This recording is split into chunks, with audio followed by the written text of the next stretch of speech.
The U.S. is facing incipient domestic fascism. The Rightist Revolution that Trump dragged to power has a chance to consolidate itself. The way to stop it is to vote the Democrats into control of at least one, and preferably both houses of Congress. But we are now in an emergency situation in which there's a huge fundamental difference between the Democrats and the Republicans at this moment. The Republicans would abolish democracy. They're looking because that's the only way they can perpetuate their power. They have a minority of the votes. They have to rig the system so they can stay in power as their minority of votes diminishes over time. The Democrats, their interest is in maintaining, even expanding democracy, because that will help bring them to power. In addition, Trump personally— You're talking about voter suppression there, and expanding the vote. Well, all sorts of things. Voter suppression, gerrymandering, the tactics that the Republican Rightist Revolution is using to maintain its hold in power, even though they can't win a straight-up vote. To make an even more massive shift of government resources and taxpayers' money to the richest people in the country. You know, there are just 3 individuals now whose wealth is equal to that of the bottom 50% of the American population. I mean, it's already insane, but the Republican core value is to make it worse. And secondly, he did it by unleashing these fascistic forces in the American population, in the American grassroots. It was the collapse of that American middle class, heavily linked to neoliberal policies, that made Sanders and Trump the 2 most dynamic candidates in the 2016 election. They were the only 2 that recognized the reality that the American middle class, the prosperous working class, had been gutted. Everyone else, Clinton, all the other Republican candidates, were talking fantasy, trying to believe that this hadn't happened. So those 2 emerged very strongly. Now, their solutions were opposite. Sanders was talking about constructive solutions. Trump was posing as an enemy of the elites when he wasn't. He was actually the embodiment of the worst, the most criminal aspects of the American oligarchs. And he was simultaneously saying, we'll help solve this with racism. Now, though, in this campaign, there's an interesting change in the Trump Republican strategy.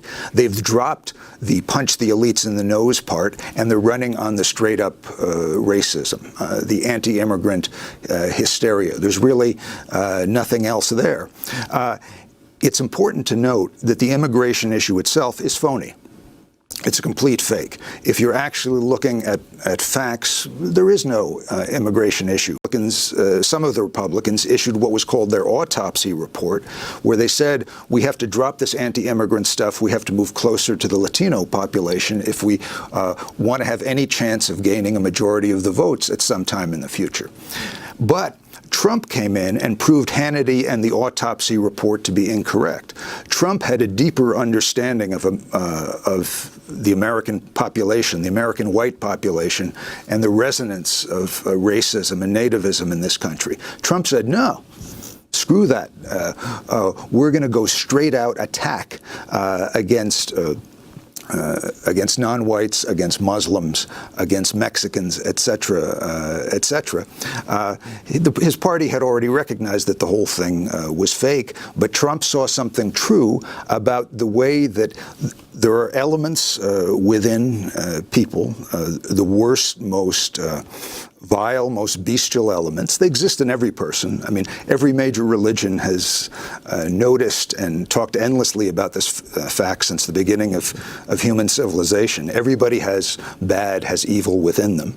And Trump has a profound understanding of how to draw it out, how to mobilize it, how to weaponize it, and how to use it for political purposes. And that is now a core element of the Rightist Revolution that has taken power in this country, and that threatens to evolve from just an incipient fascism into a new, unique American fascism. And if they maintain many of the major governorships that are up across the country, which will enable them to further rig House districts and do further, even more radical voter suppression, things will get much, much worse.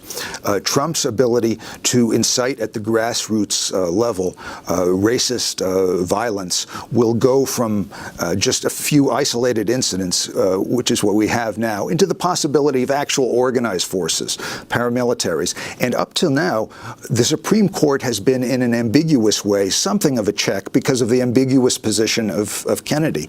Kennedy is gone now. He's replaced by Kavanaugh, who was part of the group of rightist Republicans on the court who are radical right and Bolshevik in their discipline.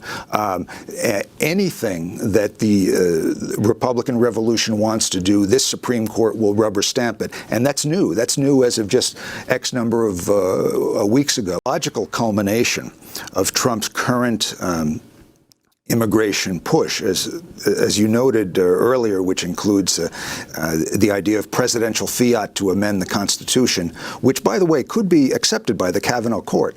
It could not have been previously, but now that's on the table. And if they accept that, that opens the door to a president knocking out any other part of the Constitution he doesn't like. But the logical conclusion of this push is setting up Israeli-type snipers, like the Israelis have along the Gaza border, where they pick off civilians, even pick off people who are wearing press vests, pick off medical personnel, pick off unarmed people who are just standing there protesting.